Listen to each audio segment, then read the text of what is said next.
Good afternoon. Welcome to our Somerset Library History Series. My name is Rita Lawson, and this afternoon we're having a conversation with Lester and Yvonne Martell, longtime residents and families, longtime residents of Somerset. And we'll turn this over to Lester and Yvonne. Well, I'll start with introducing First my... we did him, he's 85 and I'm 81, so we know a little bit. 85 and 81. And I'm sure that if you have questions, you're welcome to ask the questions. Yes, they are. My great-grandfather and his wife came down from Canada, from Croix River, Canada. That's up by Quebec. They had 3 children that they brought down with them, of course, and in 1853, and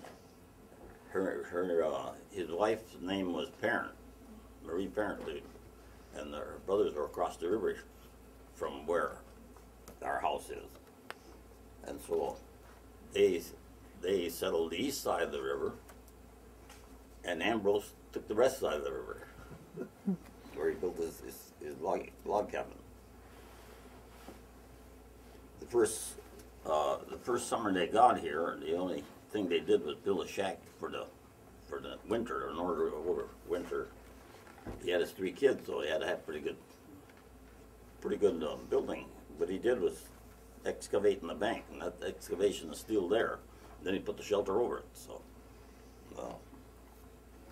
So they were able to survive the winter. The next summer, then he had applied for his homestead here, and he had to build a log cabin. He had to have improvements on the land. He had to start farming the land and making improvements by putting a house on it, which he did. That log cabin was his house. There was no foundation on the log cabin that first summer. He just built it right on blocks. And I would imagine when that first winter was spent cutting the log and getting them ready for the house.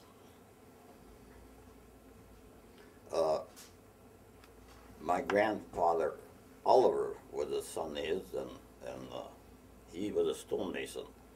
So years later, he put a basement under the log cabin, which is there now. At that time, Ann told me, we were never real proud of those logs because that's a poor man's house. We never liked that. So Grandpa, he covered it all over with tin, embossed in brick, make it look good. Right. Then Grandpa was a stonemason, so he put a basement under the house later on, which is still there, of course. And Grandpa worked being a stonemason, he worked on the dam in St. Croix Falls when they built the dam. There was an accident up there and broke his leg, got blood poisoning, and died at 52.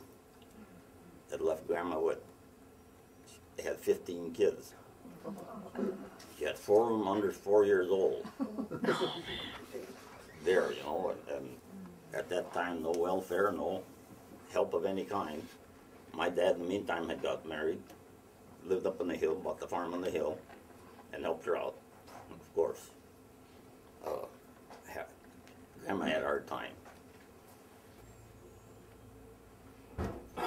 The rumor was that one time the Indians come in there, half a dozen Indians, and stole a pig and butchered it right there. Now they were in the middle of nowhere, so there was no resistance. They just left them do their thing, and they left. They never bothered them again. There's still Indian mounds up in the old farm up above where they overlook the valley. There are down on the island, down below, you can see it from up above. There was a graveyard that the Indians would come and bring their dead and bury them down there. Father John talked about it in the Centennial book. However, it's grown over now with that thorny, what do you call that? Thorny ash or whatever it is, and pretty hard to get at. You don't want to look at it.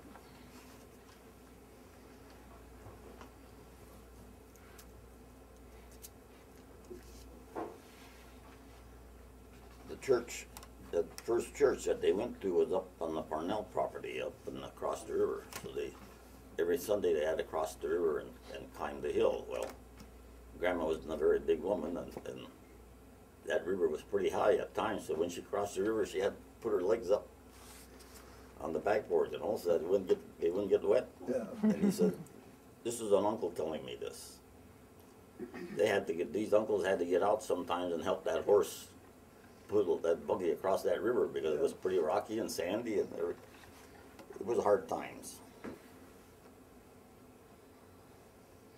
And in the wintertime, my dad and Grandpa, when they needed flour and that, they would take their sleigh. They would load up the sleigh with wheat or whatever they had, extra wheat, and then they would get a lot of it ground in Stillwater. You know, they would take the St. Croix to Stillwater, the road on the St. Croix by sled, and they always had a little extra so that they could get a little cash, get a little bit of groceries. You know, cash was hard to come by.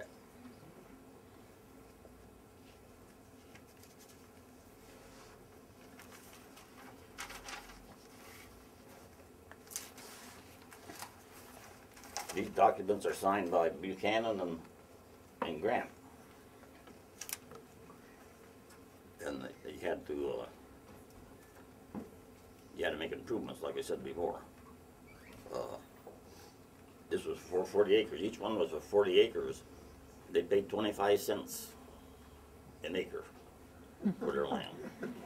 Oh my gosh. Compare that today, what we're paying for that land for the school, you know? 20,000. Oh. No. In 1949, my uncle come to me and says, I want to get out of here. You buy it or I'll sell it to a stranger. And so I bought it. Didn't know what we were going to do with it, but we were in the cities at that time.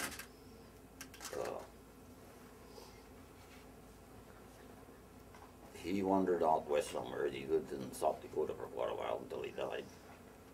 But he was sick of living down there. The old house stayed vacant for many years, and people used it as a fun house. Urban, you remember that? Yeah, that's right. Yeah, we had parties, Yeah. 2, 3, 4. We danced. In the summer, dance and dance. The new addition was built in 1918, and it had a wood floor. It was a large room with a wood floor, so. Sam Manty was the Yeah. organist. Yeah, he was playing the. He would wait till the last, till the sun up, you know, Yeah. till the last party left. Yeah. He wouldn't give up. A lot of people came down to dance, and they'd bring neighbors, and we had a good time. We had a big fireplace, and everybody would bring potluck, and we'd have lunch after that. And our kids used it a lot too. They bring friends down there to camp. That was their outing for the summer, and they could get down there and sleep with their. And they lived in the river, so a lot of kids from Somerset learned how to swim down there. They'd come and they didn't know how to swim by the time they left. They knew how to swim because they actually lived in the river, and the kids had a good time in that house before we fixed it. Wasn't there one summer that Bernie and Bruce camped all summer long down there? Yeah. Remember they invited us down for dinner? Oh, yeah. They had a good time. Yeah, Yeah. And if it rained, they could go in the house. Otherwise, they were Right. outside, and we enjoyed the house. It served its purpose there, but I was in the business of buying old houses at the time, remodeling them and selling them. You know, and a lot of these houses had antiques in them that people didn't want no more. I just left them in there, moved out. Specifically, Morse chairs, like recliners, and we kept putting that stuff in the shed. We don't Hope throw, no, we they're don't throw gonna do anything away. And finally dawned on us that the old house was an antique to be preserved. And so I started working on it. And I worked on it off and on until 1969, and then we rented it out.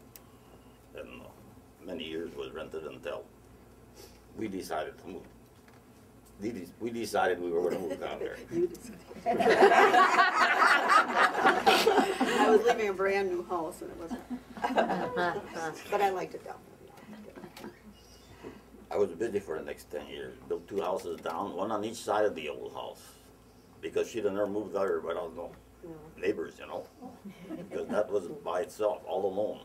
We liked your house every 4th of July too. Yeah, we had We always picnics. go there every 4th of Yeah, July. we had picnics every Entertained summer. every 4th of July. Yeah. And the family came down once a year too for a picnic in the summertime. Huh? Oh yeah, there was a lot of picnicking. It was a good, nice spot.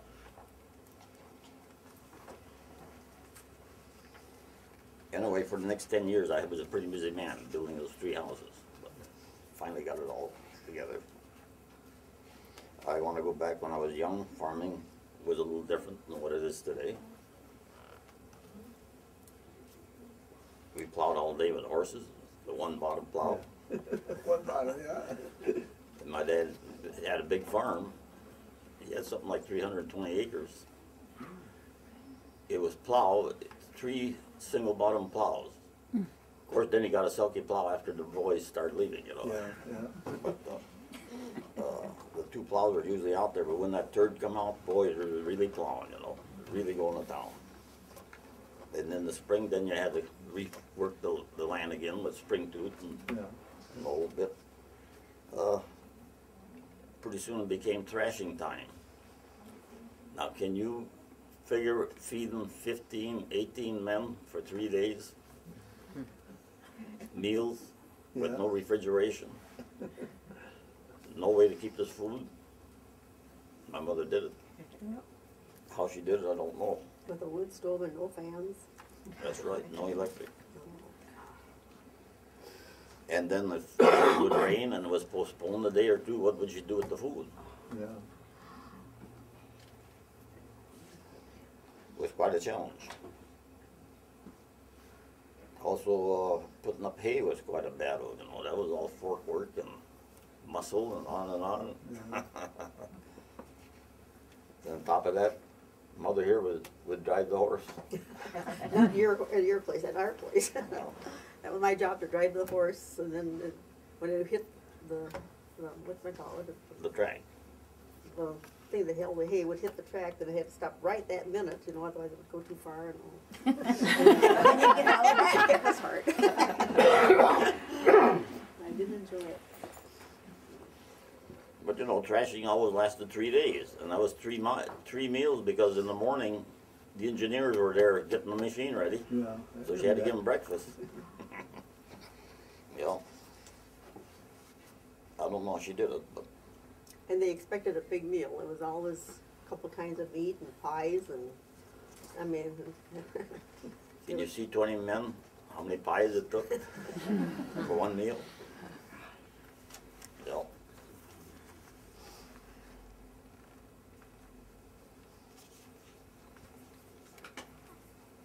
Of course, at that time, it was just farming, it was raising grain.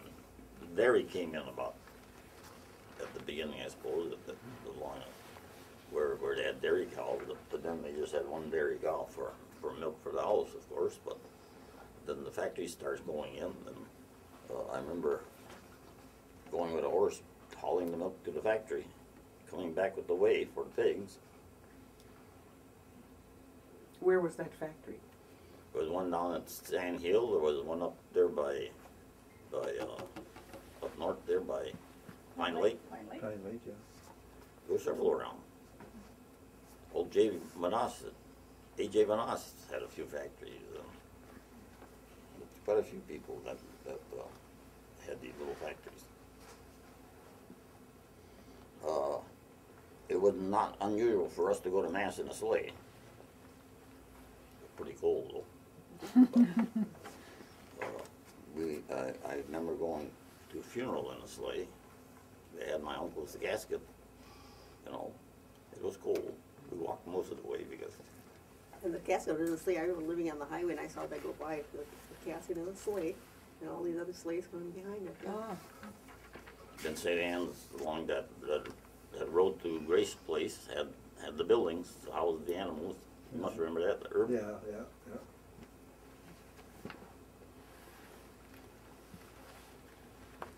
Well, we went to high school, 5.5 miles, morning and night.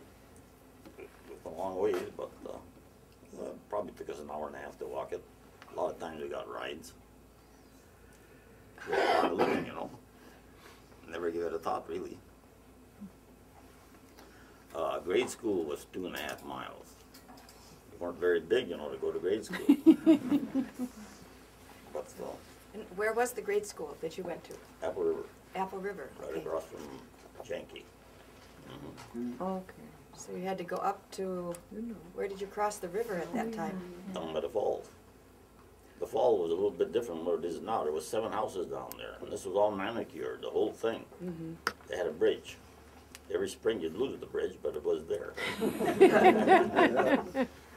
You know, So you had to walk up the hill we and walked over up to the to, trail. That was a Grade shortcut. school. We'd come down Grade school. the bank, Grade school. you know, across the bridge.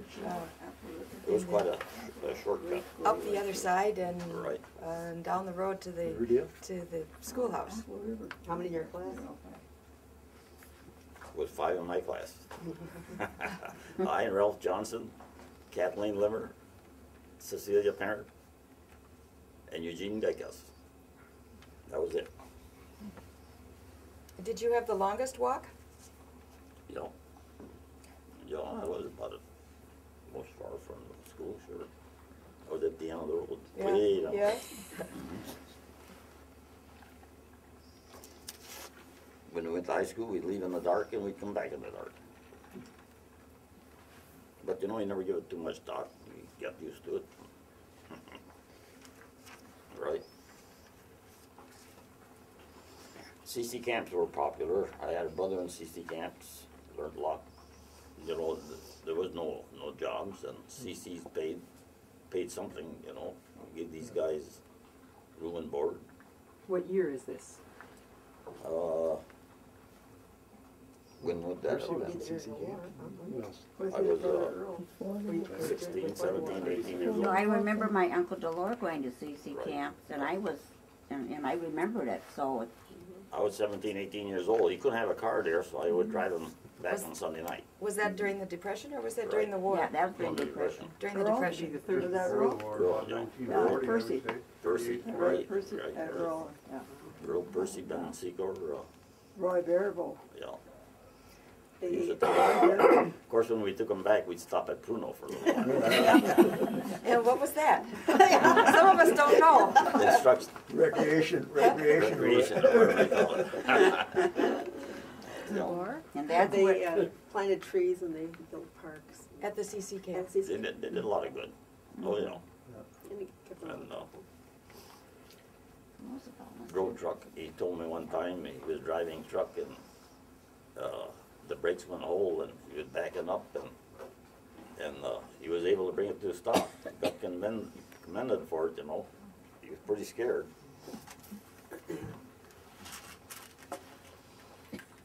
I always admire the modern car after walking all them years. I'm still astonished when I get in my car. Any weather, you know, no factor at all. Their heaters work and everything. After riding in those Model Ts and Model As, Yeah. all them years, you bet. I had a little 28 Model A Roadster with the soft top, you know, with the side curtains. That's where I courted her with that. with a rumble seat. It was painted black with yellow wheels, yeah. Oh, my. Golfers said they were freshman, had the yellow wheel. My dad had a Ford sedan, but I would borrow now and then. And when I borrowed it, I always had to bring back enough gas in it, you know. So I'd go to Dresser Junction, and I'd buy gas for 7 gallons for $1. Can you believe it? Yeah. 7 gallons for $1. I remember buying some myself for that. You could fill your car up, or what'd you pay for 1 gallon? No. Yeah. 17 gallons you could get. Well, I pretty well. Well, tell them what your experiences with your car, with this car then. Well, that, of course, tires were hard to get. Tires were expensive to start with, and you didn't have the money to buy them. So you always used tires. And a guy and I went to Bass Lake one night to go swimming and visit this girl. And on the way back, I had a flat tire. While I was swimming, I had another flat tire. I only had 2 spare wheels. So when the third one went flat, I come home on a spare, on the rim, On the rim, all the way from Bass Lake. The next morning, it was just like chrome. You know, I had got so shiny. But they were tough. It wasn't dents or nothing. The only tots we had was going through Somerset by every else. Rubber locked it up. He was the police chief in Somerset. Yes. Oh. And he was pretty strict. We always got a job in the fall when we got a little older, 17, 18 years old, 18, I suppose we had in order to work at Armor, but 3, 4, 5 of us would work in Armor and everybody drive their turn, you know. So this one time we were That was the St. Paul. in St. Paul, yes, it's It South was St. Paul. a meat packing Right. factory. And you had to be there at 7 or 8 o'clock whenever it started. Going down, everybody's kind of sleeping, they were going down all that, boom, you're down on the track. You lost a wheel. And these streetcars are coming down, you know, because everybody's got to get to work, you know. I bet you there was 6 of them lined up there. Where was the wheel? Everybody looking for the wheel.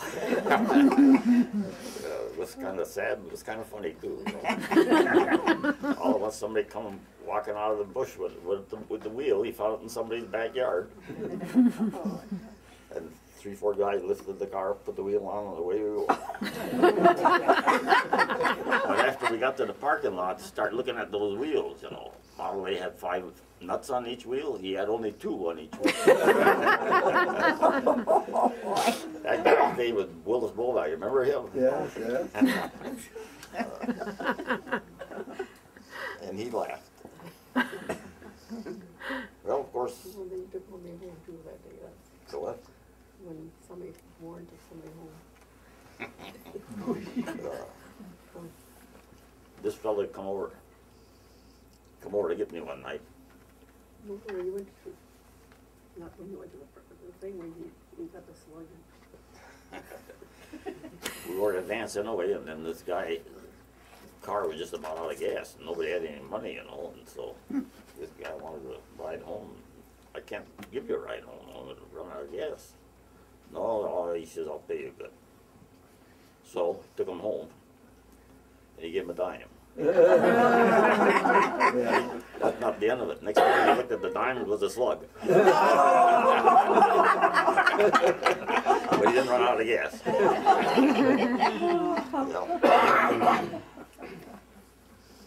Your turn.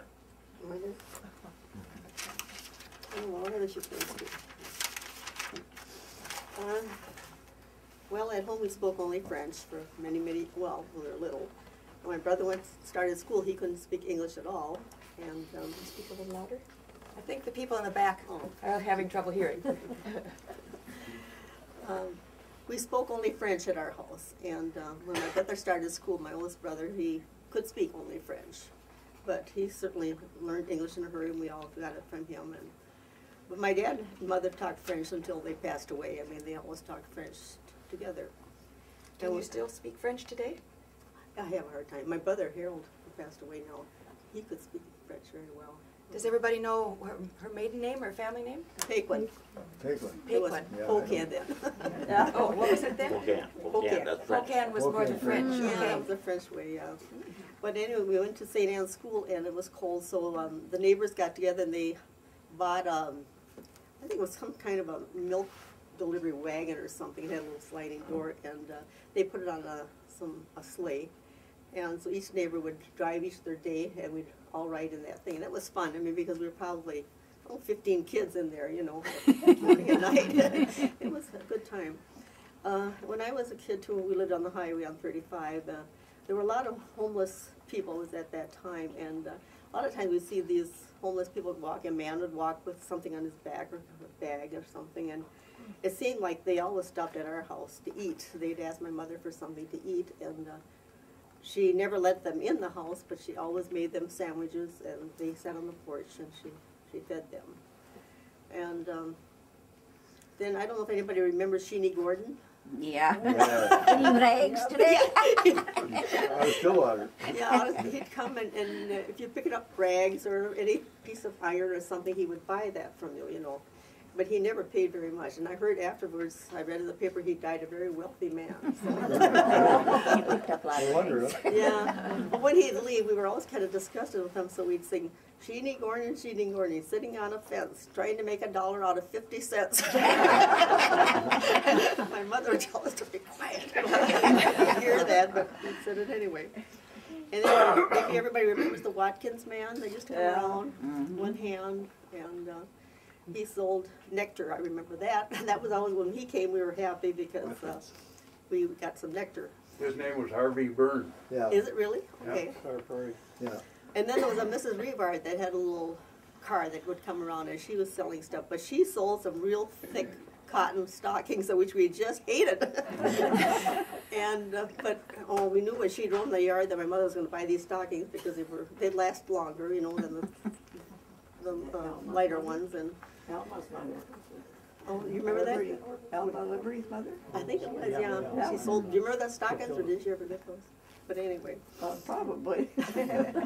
And then there was a Mrs. LeVec that had a store right across from St. Anne's, and she sold hats and lace and penny candy. Penny candy. Penny candy, yeah. And I remember when we were kids, our wash machine that I remember, it had an agitator in there, but it had a thing that you had to pull like that to get the agitator to make it work, you know. And my dad did that a lot, but when the boys got a little bit older, they had to take turns doing this thing to get the agitator going, and of course they'd go real fast and then they'd run away. It was quite a thing to have them settle down and wash clothes. The ironing was these irons that were on a wood stove, and you had a thing that you picked one up and went and ironed, and you never knew if it was too hot or too cold. You just went and got one and put it on your, tried to iron, and everybody wore white shirts, and a lot of times you were at the end of the shirt, and then you'd get a little, you know, from the stove, but it was, it was soot, yeah.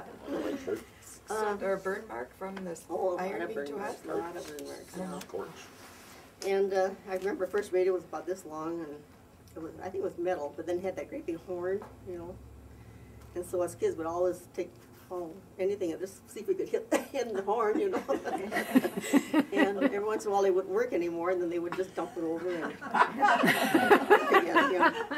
and I remember our neighbors came over and they would listen to Gangbusters. Remember Gangbusters? Yeah. And it was very scary, and they'd have to go home, and it was so dark, and you know, in the country, that they would run all the way home after hearing Gangbusters. So you must have been one of the few families to have a radio at that time. There were quite a few, but yeah, Yeah. I think there's quite a few. Listen to Joe Lewis and Max Schmeling fight. You remember that Yes, fight? I remember that. That was Didn't last bad. long. Yeah, that was a good Second fight. one. The last one, anyway. And then I remember like Grange's store, when you went in the store, you gave a slip, and they went and picked out everything for you. You had no choice like you do today, you know. If you wanted oranges, well, they wouldn't pick out the best ones. They picked out, and that's what you took. And so I remember that. And I remember when the Stillwater Bridge was built, they had a ferry across there, and we went and the car went across to Stillwater. Across the ferry in Stillwater. And I remember the ferry at Marine. We used to cross there sometimes. That was still going after the war. Yeah. And in 1993, they had a walk-a-thon at the Terrace, Yeah. and these couples walked, and you'd go there and just watch them walk. My brother was in that. Yeah. Andy. But they said that it wasn't, they didn't walk day and night. They did take a little nap, and that wasn't known at that time or anything, you know. Was this to earn money or was it for entertainment? I think it was for entertainment for people like those we had to pay to go see They had a it. prize for it. Yeah, they had a prize, or second yeah. prize, or third prize. Yeah. Whoever walked the The one longest. that lasted the longest? Yeah, the one that lasted longest. And I remember Mother, they all worked hard in those days, how she canned chicken and beef. And the pork was put in a real heavy brine in a big barrel in the basement. Yeah, And so then she'd tell us to go down there and get a piece of meat, you know, for supper. And if you had a little cut in your hand, you didn't know it, but you sure knew it after you put it in that brine.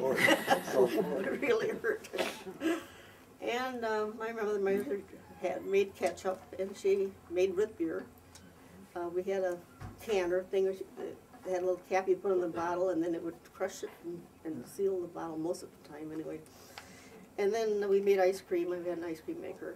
And I remember she made soap, not all the time, but some soap. I think you made that with lard, I think, you know, with Lye. lard and lye. And then she also made hominy. I don't know if anybody others made hominy. She would just take corn and she'd put lye and water in the hominy and would swell the corn up. But she sure had to wash it a lot after, you know, so you wouldn't eat the lye, of course. But it was actually lye that you could, and I still buy hominy once in a great while because it's just meant for old times, I guess. But It tenderized the corn, didn't it? well, yeah, it swelled it up, so it was, Right. yeah. And then you'd melt, you'd kind of brown some butter and you'd put, you know, it's kind of good. And I remember the first time I tasted chocolate chips. And it was at a birthday party. And I don't know why they had chocolate chips at a birthday party, but I don't remember anything else about the party except the chocolate chip cookies. And I came home and I thought that was the best thing I ever tasted. And I also remember when Jell-O came out because my aunt had brought it, and we didn't have a refrigerator, so we put it outside to get, and, you know, and all we thought that was funny. And then of course all the French made meat pie, tutke, Yeah. and I still make that today at Christmas time. Yeah, I still make some every Christmas. My kids like it, and my son-in-laws especially like it a lot. Can you describe for us what the meat pie is?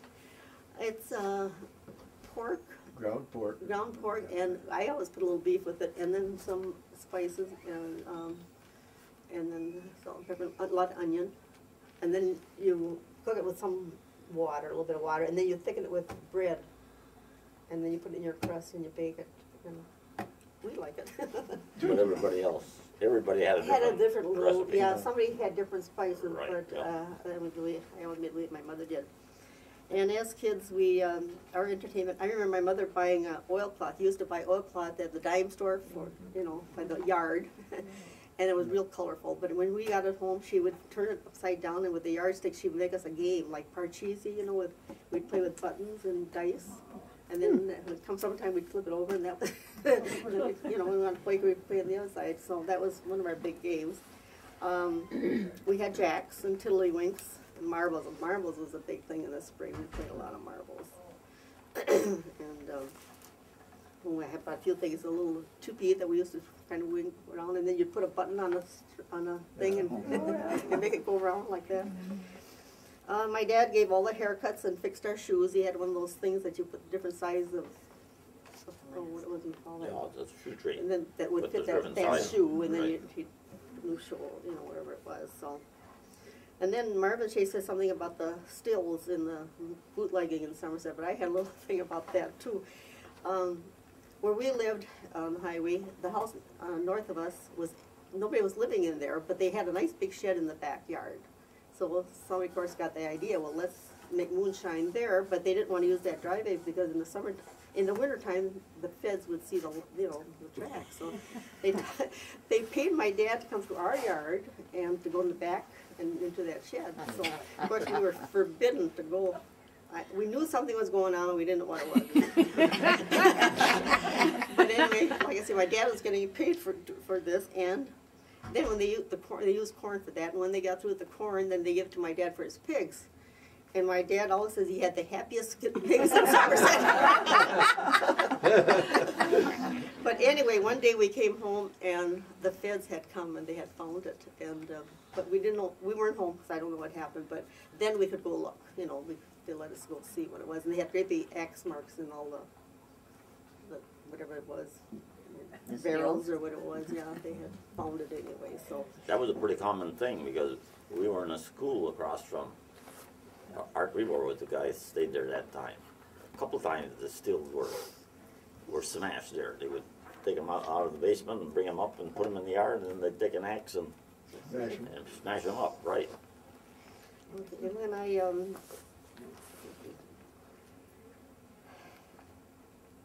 when I was still in high school, about Christmas time or so, I had enough credits, and Mr. Berlin decided that I should be doing something more than just sitting around there. So he talked to Henry LaGranger, and at noon I would walk to the bank and I would work until it was time, you know, school to be out, and then I'd come back and go home with the kids and stuff. And but I didn't get paid for it, but it was just experience, which helped because when I got out of there, I went to work at the Golden Rule in the office, and without that little experience, I probably wouldn't have got the job. And the Golden Rule was a department store Yes, in downtown St. Paul. downtown Yeah, St. Paul. downtown St. Paul. I had got a scholarship to go to River Falls, but to go to River Falls for my folks had been like to go to Chicago now, you know, I mean, they wouldn't have thought of driving to, so I didn't use my scholarship, but it's here someplace, and it says, the scholarship paid $40 for a year. You'll read it, how much it paid, it was just ridiculous, you know. It's dated May 1941, and it offers her a scholarship of $40. That's for 1 year. Yeah, for 1 year, equivalent to the amount of the incidental fees for the year. And in addition, that she would have to pay $3.84 for activity fees and a health fee of 83 cents a term. And the college furnished the textbooks and the laboratory materials. And they even supplied a blank form for her to fill out to accept the scholarship. What would you have studied? Pardon? What would you have studied if you had accepted?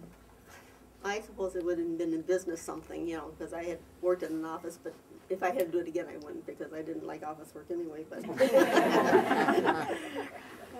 but anyway, and then I lived with my cousin, Yvonne Parnell, you probably know her. And she lived in Somerset when she was born. Her folks lived here, and they only lived not far from my folks. And we were born 3 weeks apart, but they were both called Yvonne because they didn't have a phone in those days, and they didn't know they were calling both their names Yvonne. But her and I, she didn't have any sisters, and her and I became such good friends. I mean, we were together all the time. We lived together all the time. And during the war, we volunteered. There was a Red Cross at a church by where we lived in a little apartment, and they made red bandages for the Army, you know, they would fold bandages at night and then they would send them overseas. Of course, we had no refrigerator, and they had and I wasn't used to having ice, you know, in an ice box, so and you had a pan underneath, and every time we'd come home from work, the whole thing was full of water because we had forgot to empty the pan, you know, before we went to work. But that's what it was. If you wanted ice, you put your little card in the window. It was either 25 pounds, 50 pounds, or 100 pounds, depending on how big your ice box was. And but you had to leave everything open so they'd come right in and put it in your ice box. You had to trust the Iceman. Yeah. Everybody did this. Yes, man. And in the meantime, I have met Elmer him. Olson. Yeah, nice house on the river. How did the two of you meet? Or had you always known each other? No. Well, he sat in front of us in church. She's got a good story. Oh, okay. Yeah, he said, so I knew who he was, and he played ball with my brothers, and of course I suppose he saw me too. But anyway, one day, it was right after, I was just about through my junior year, and I was walking home, we had to walk, and I was up on the church hill in my books. I was all alone that time, I don't know why. And all at once he comes down the hill with that little black and yellow car, and we didn't even wave because I, you know, didn't know him that good. And he goes down the bottom and turns around and goes back up. And says, well, do you want to ride home? And I thought, well, that's better than walking 2 miles or so, you know. So I said, sure, you know. So he gave me a ride home, and then on the way home he said, well, about going out, you know, this weekend. So I thought that's pretty good too. So that's how it started. And then, you know, we went that summer and stuff. And then he, let me see. Oh yeah, then he went to Montana for a while, and he was gone for about 8 months, close to a year, I guess. And then his sister was getting married, and I thought, well, you know, he's probably going to come home for that wedding. Well, he had been writing to me once in a while, and he sent me something for Christmas. But anyway, I thought, so I got a real bright red dress. And I thought he's going to notice me. And he did. He went out some more, you know. But then he went to the Army, and then he, well, on one of his furloughs, they were called furloughs then, now they're called leaves, but it was furloughs in those days. We became engaged, and so I came home one night. We had been going together for, well, I think it was about 3 years, like, you know. And I came home one night on Friday night from work, and here was a telegram, which I still have, and it says, we're going to be married, make plans, we're going to get married. You know, well, first of all, he was getting commission. He was only making, you know, not much as a, but then he got he had joined the Air Corps, and he had become an officer in the Air Corps. So he's making $327 a month and $75 flying time. So he figured he could afford to get married. So that's why we were getting married. I'll read this here. It's, let's see, November 9th, 1944, to Yvonne Polkwin, on Dayton Avenue in St. Paul. Will arrive Monday for 3 weeks. Make arrangements to be married, if possible. Have father publish last banns so it can take place immediately. Les. I love it. Western Union Telegram. Okay, so then that was on the 9th. So the 10th I went home and told my mother I'm getting married next Saturday. 1 week. Oh my gosh. And I had to buy a dress. So Monday I went back to St. Paul and bought a dress, and it had to be altered. I was real little then. And went someplace where they printed invitations right now. So I waited and they printed my invitations and I mailed them. And we were married the next week, 1 week, you know. Did father publish the banns? Only one time in those days. We got by with this one time. But anyway, he says, no, he says, you're not marrying him just for the uniform, are you? But we've been married for 61 years, so. Was that Father Odette? Yes, Father How neat. Yeah. More than uniform. Yeah. He was very nice in his uniform. But he was a Bombardier navigator on the B-29s anyway. So anyway, my mother made a big meal, a brunch for 35 to 40 people. We had to get married at 10 o'clock in the morning those days, and then we went home and had this brunch. And then we had to go to St. Paul to get pictures taken because there was no place else to take a wedding picture. And that night we had a dance at the Terrace, and then they expected a lunch at sandwiches and cake, so my mother had to do that too, I guess. And the funny part about it is when we took out his uniform for our 50th, we found a buffalo nickel in the pocket. I said that's probably all the money we had between us. But anyway. Did you have a honeymoon then? Yeah, well, then we went to Victorville, California, because he was in the Army, you know. Yeah, so that was our honeymoon. Our honeymoon was the Army. Was the Army? And of course, by a base like that, you couldn't find no place to live. But we were lucky; we found this little place to live. It was only about 8 by 12, but it had, I think it was a little trailer or something that they had put on blocks or something, and the bed floor in the corner, and then we had a table and 2 chairs.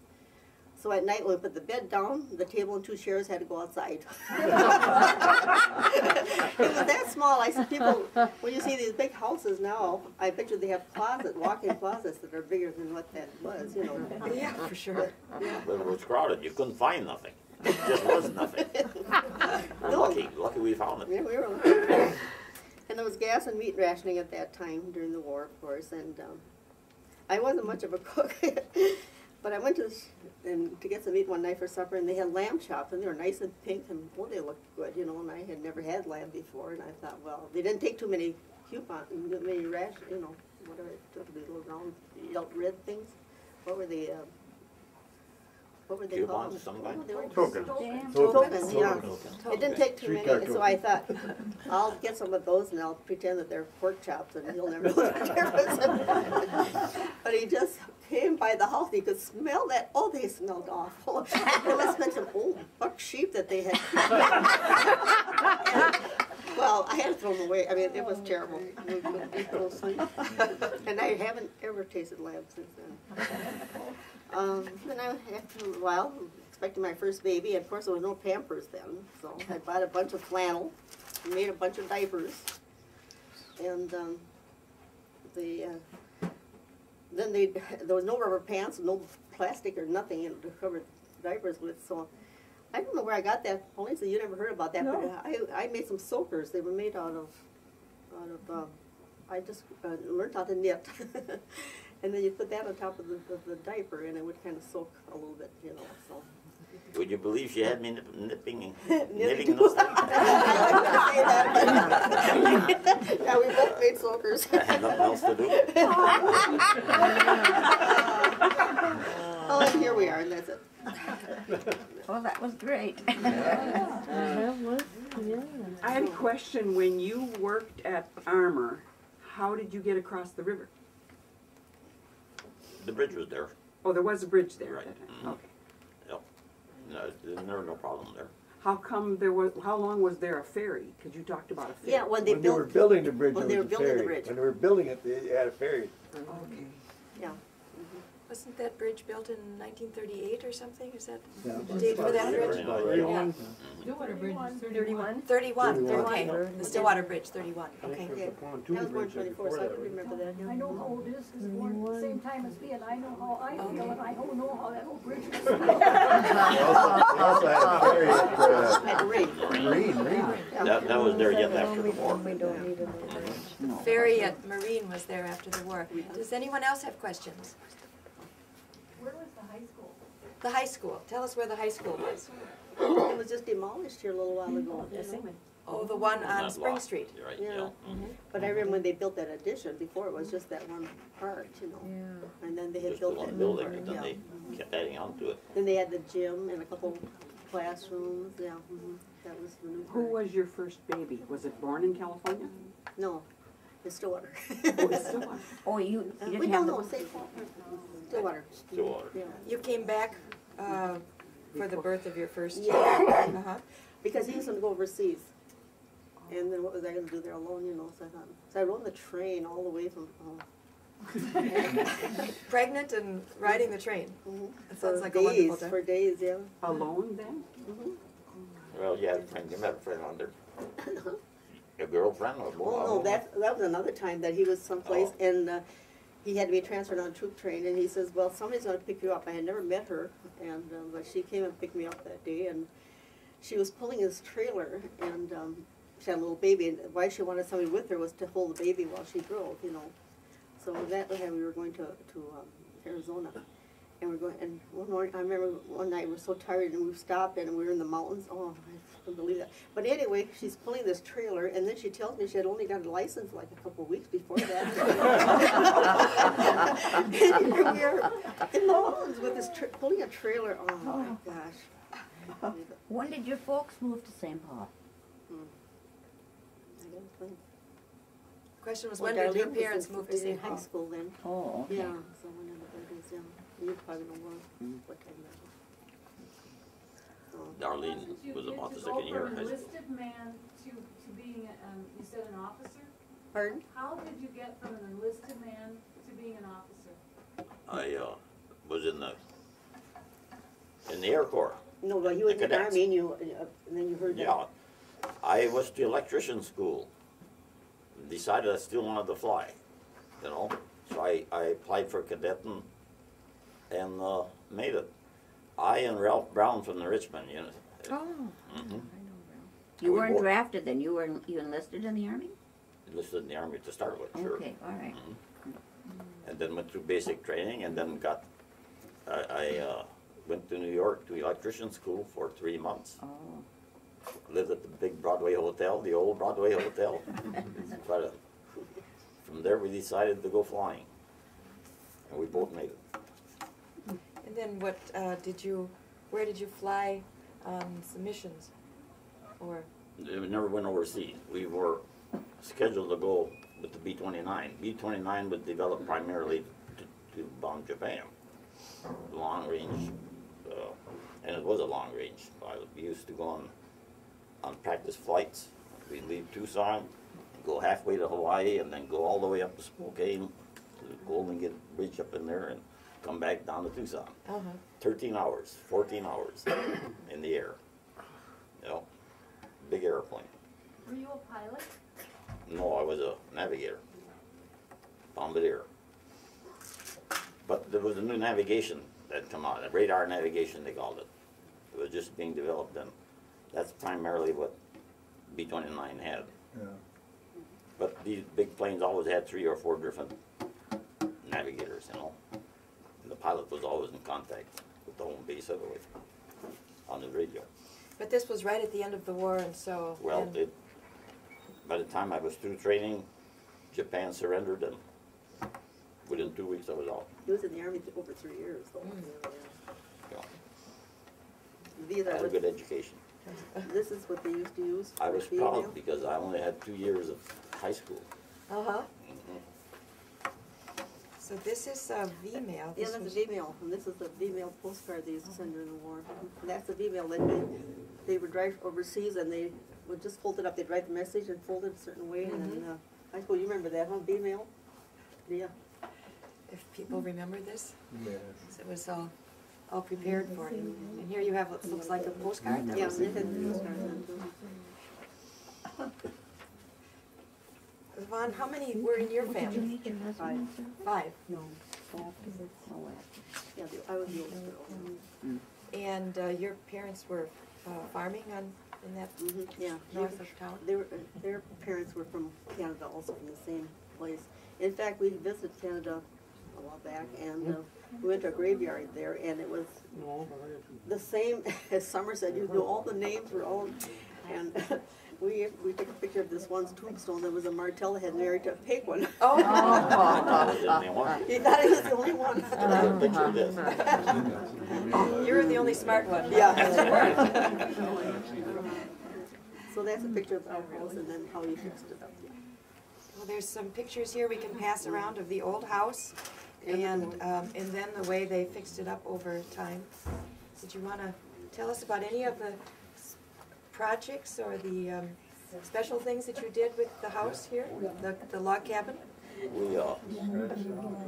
She was living in a new house. It was kind of hard to persuade her to go down that old house. You know?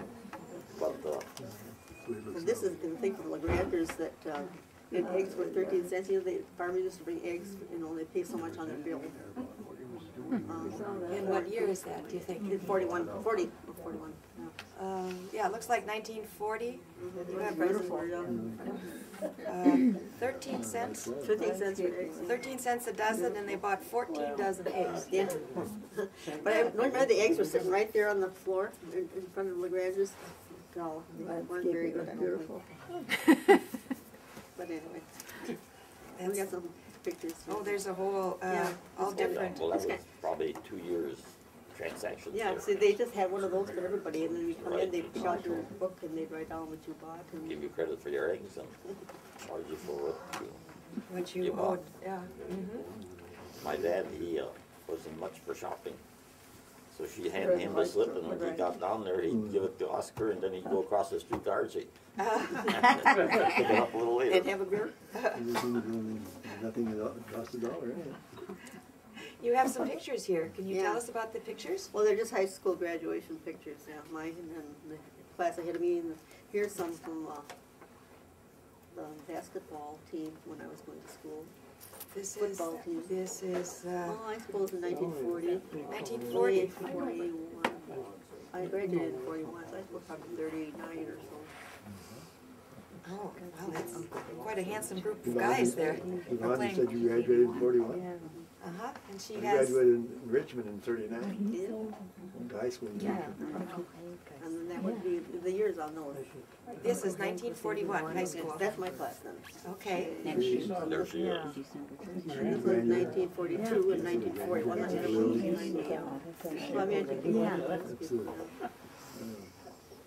What year did you graduate? 41. And then, yeah, Aunt Lorraine and Mount Fitzgerald. This is the class of 1942. That was Mr. Parnell. Elmer Parnell. And here's the Somerset High School class of 1940. See, my brother was in that one. You had quite a class. Yes, Split class. these were larger classes, weren't they? Yeah. Looks like a good ratio of boys to girls, too. Sometimes the classes got lopsided, right? Did Frances Fleur teach high school? Who? Frances Fleur. Marcy's Marcy husband? did. Marcy taught me. But her husband was in education in Minnesota then? Yeah, I think so. I don't think Okay. he taught here. No, I don't think so. No, she. Frances Ford didn't see here. Oh, not that I know. Not that I know of. Frances. Does anybody have any other questions they'd like to ask? Who's this one? Linda? You were talking, Lester? She has a you know, question. you're talking about using a sleigh in winters. Our winters, I mean, even in my youth, I remember snow, piles of snow. You know, today it's March 8th and there's 48 degrees. You know, what were the winters? Were they hard, more snow, or do you remember? There was, because there was no snow plows. The snow plows come a little bit later. Big Oshkosh trucks, when they'd come in, they'd make banks like you wouldn't believe, and then they'd fill across. So it really didn't help much, you know. It's open with caterpillars. And then finally they had to get Elmer Cook in there with the caterpillar, right? And any fences along the road were went the way the caterpillar.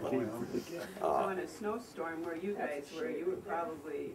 But you know, you got set to your pats come up on top of the bank that the snowplow would make, and that's where you'd walk because, No. right? As a matter of fact, she was coming back from town one time, and the banks were high like this. The snow was blowing across. It was just like going through a tunnel. It was And she only just one prayed. path, She just prayed that she didn't meet somebody because who would have backed up? I don't know. Would have been you, huh? But the roads have improved immensely. I think we're getting enough. We're getting the same amount of snow probably. But the roads are. Oh, heavens, no. The roads are fixed. No, They got to place a more. lot more snow than I was. Maybe we're not getting enough. When we were raising a family, oh my God. But it used to be pretty rough. That's the first time. All over town that came down. Some cousin or some called him up and he came down there and visited us. Yeah. Remember all over town, don't you? He used to have that column in the paper. Yes, this is by Garrett Hebert in Oliver Town, right? Okay, this was in the St. Paul paper, an article about their log cabin down by the river. And it was in the St. Paul paper, Oliver Town column. This was the first time I remodeled it. It was for renting. But now when she agreed to come and live down there, we did it again. Needed a new kitchen then, you know. And a whole bed. So this was dated in 1969. Right. But it turned out pretty good. I guess. It was made for renting, to occupy the house. So, Lester, so you never actually farmed yourself. What other things did you do after the Army? I was in the real estate business most of my life, from Army out. But then I had over 500 acres down in that corner. Eventually, we farmed for a while. Not much money in farming, but got rid of all of it now. But it was a good life. The kids had all their hunting grounds and recreation like you wouldn't believe. Any more questions? They all enjoyed it. Yeah. You have the names in the picture? Well, I think we want to thank Yvonne and Lester for telling us about their life and their families. And there's the pictures here, and everybody's welcome to stay around and talk as long as they want. Thank you.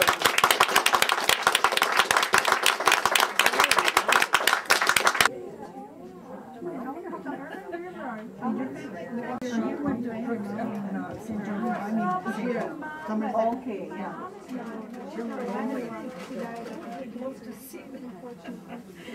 Especially when he gets his nourishment paper on the internet. So we always tell him. I'm sorry about that last. It's better not to have too much time. You were very up and coming then.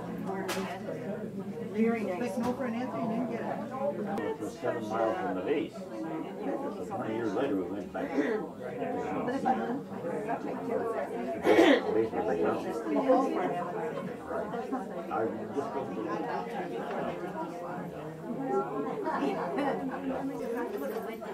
Living history. And you know what? I know a lot of those things that you're talking about.